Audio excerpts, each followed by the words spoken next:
Hey, what's up guys? Welcome to another episode of Pan TheOrganizer. So today I'm showing you how to properly apply a tire dressing.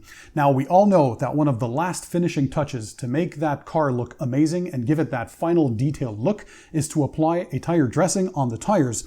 But there are steps to perform to make sure that we don't get any of that tire sling, so all those black dots of that tire dressing flying all over the paintwork that we just cleaned right, and also make them look better and perform longer and last longer. So I'm going to give you all the tips, the tricks. I'm going to show you the products, the equipment, and the tools that I use. And by the way, I'll drop the links to all the tools, products, and equipment in the description under the video for you guys to check them out. So all you have to do is sit back, relax, and enjoy the show.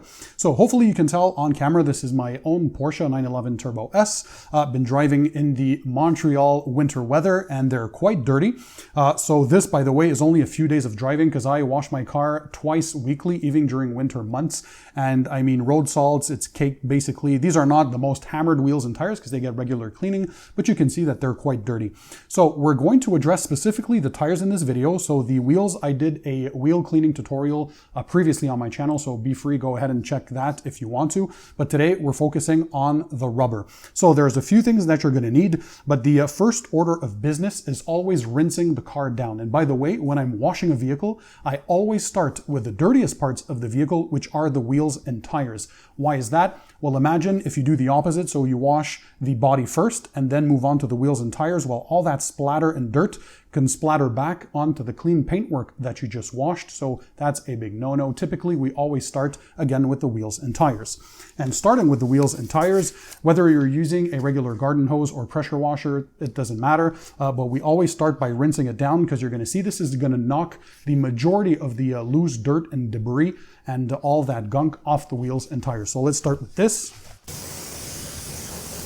What we're going to do is going to start cleaning the rubber, right? So that is very important because if you have any previous tire dressing on there, you want to make sure to remove that before applying your new dressing.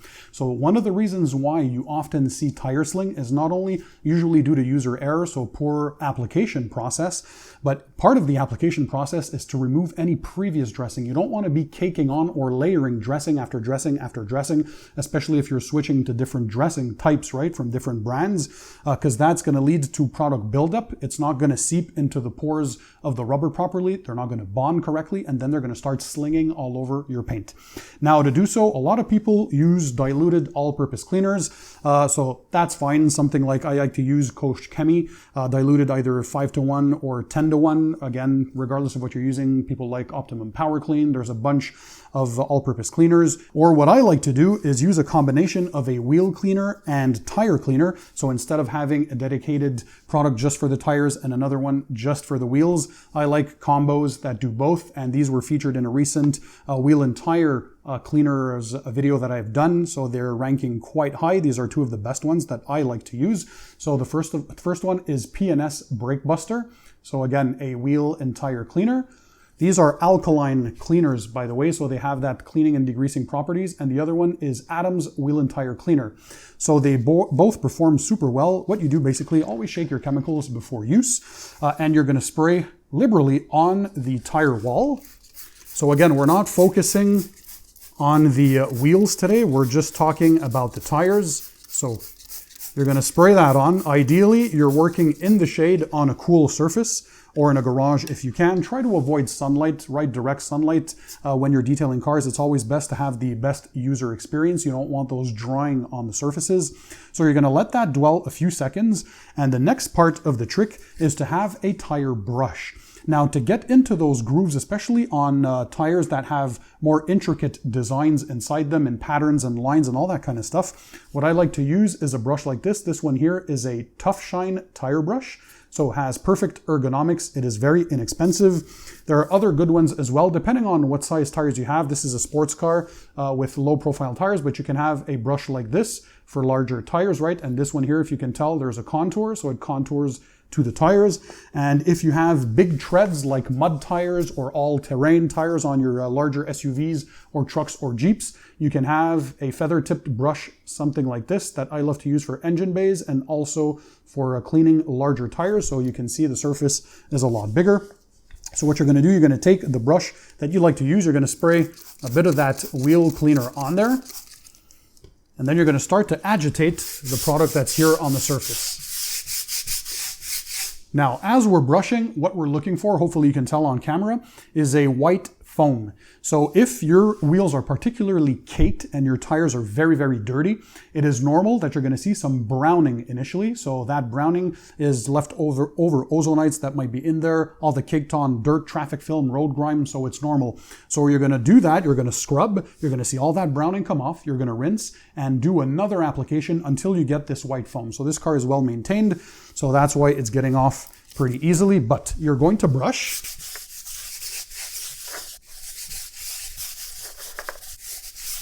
So there we go, be very thorough.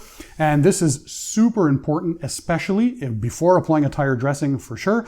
Tire dressings, the ones that we'll be talking about today, typically they'll last anywhere from 1, 2 to 4 weeks. I usually prefer water-based dressings because they tend to sling less, but the durability is also less than like those silicone petroleum-based that are super oily looking and that deep wet look. Those tend to sling a lot, so I don't like those, but again, it's your preference. You apply what you want, but it is crucial to prep tires, especially if you're also applying a tire coating. Those are the longer lasting or more durable tire protections out there, like CarPro Blackout that I tested on my channel recently.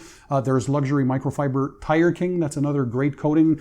There's the Optimum tire coating. Basically, they're formulated for longer durability, so you're talking about many months instead of a few weeks. So it is crucial to prep the tires correctly prior to make sure there's no dressings on there, and I would even do an IPA wipe with an isopropyl alcohol mix or a paint prep on the tire once you're done cleaning them, for that extra step before you're applying the tire coating.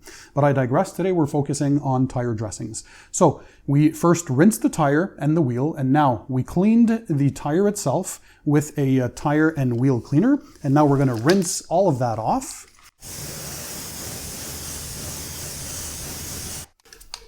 So what I'm going to do to accelerate the steps here, I'm going to finish cleaning the wheels, and then we're going to come back for the rest of the process. Okay guys, so we're back. I'm done cleaning the inner fender wells, the wheels, and the tires. We fully rinsed the entire thing. So now what's going to be important is the drying step. Now to do so, you can either use a microfiber towel dedicated for the wheels and tires. You don't want to use the same drying towel as for your body, or let those air dry eventually, but make sure you at least do the wheels. That way you're not going to get any water spotting, right? So dry the wheels. But a quicker way to do both is to use either a car dryer. There are some that are very expensive, like the ones that I normally use, but you have some smaller affordable options like this Metrovac Air Force Blaster Sidekick. So the other car dryers cost several hundreds of dollars, and this one here, if memory serves me right, is under 100 USD or close to that mark. But basically it has this rubber tip that won't damage anything, and it shoots out hot, dry, and filtered air. So it gets the drying done in no time. Again, don't worry guys, all the links to the tools and products I'll drop in the description under the video. So let's go ahead and fully dry this.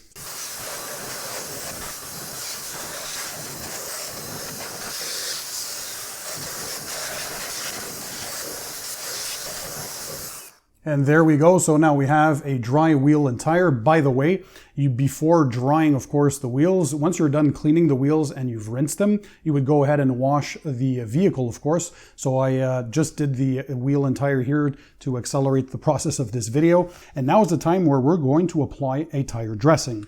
So what I like to use to apply dressings, before I get to the dressings that I like, the applicators that you're going to be using are crucial as well. So I like this one here. This is the Adams Hex Grip tire dressing applicator. So it's out of foam and it has these little dimples on there that make it very, very easy to apply dressings on tires. There are other tire dressing applicators like these. These are more like sponge form. So regardless of what you guys like, and again, these are low profile sports car tires, but what do you do if you have larger tires, right? Like mud tires, all-terrain tires, those bigger treads and tire sidewalls? Well, you could use something, again, like a feather-tipped brush, like this Mother's brush that I like, once again, for engine bay detailing or applying tire dressings on larger tires. And you would use a spray dressing on those larger profile or mud or all-terrain tires with those bigger treads. So something like the Adams Graphene tire dressing. I did a recent video, by the way, on new cool tire dressing that I really liked. This one here took first place in that battle video, so it is very good. But again, you would use a spray form for those large tires because you can just spray this on and you would rub across the tire face. Another good spray one that I like is the tire dressing from Obsessed Garage. This one here has a bit of ceramic technology, not for durability, but mostly to have that darkening effect. And then there are some other classics that I really like. Today I'm going to be applying the PSS, or the Plaststar by Koch Chemie, or Koch Chemie, depending on how you say it. This is a German brand, so this one here is a very good one, and it's a silicone oil-free tire dressing. Some other classics that have taken awards in battles in the past. We have Carpro Pearl, so this is good for vinyl, rubber, and plastics. But I use it diluted 1-to-1, so 50-50 mix with distilled water and Carpro Pearl for use on tires. You have another classic that's inexpensive, Chemical Guys VRP. These are water-based dressings, by the way, the Carpro Pearl, the Chemical Guys VRP. Then we have a newcomer, so this is the new version from Auto Fanatic. This is the Mega Gloss. So it is ceramic infused, and this one here is the Mega Gloss because it has more gloss than the previous tire dressing version that he had. But again, I digress. So you have the applicators, you have, again, either the brush for those larger tires or these ones that I like to apply on the smaller contoured low profile tires. So you're going to take the tire dressing of your choice. In this case today, I'm using Plaststar by Koch Chemie. You take that out. You're going to apply some on your dressing. This one here is in liquid form. And you're going to apply to the tire face. Make sure you have an even distribution. Just like so. Get into the grooves here, right? That tire edge that's near the rim. You want to get that in there. And then, of course, always read the instructions of the dressing that you're applying, because some dressings sometimes require that you let them on the surface, let them cure for 10 to 15 minutes. And you come back with a microfiber towel and you dry or remove the excess dressing that's on there. Again, always follow the instructions of the product that you're using.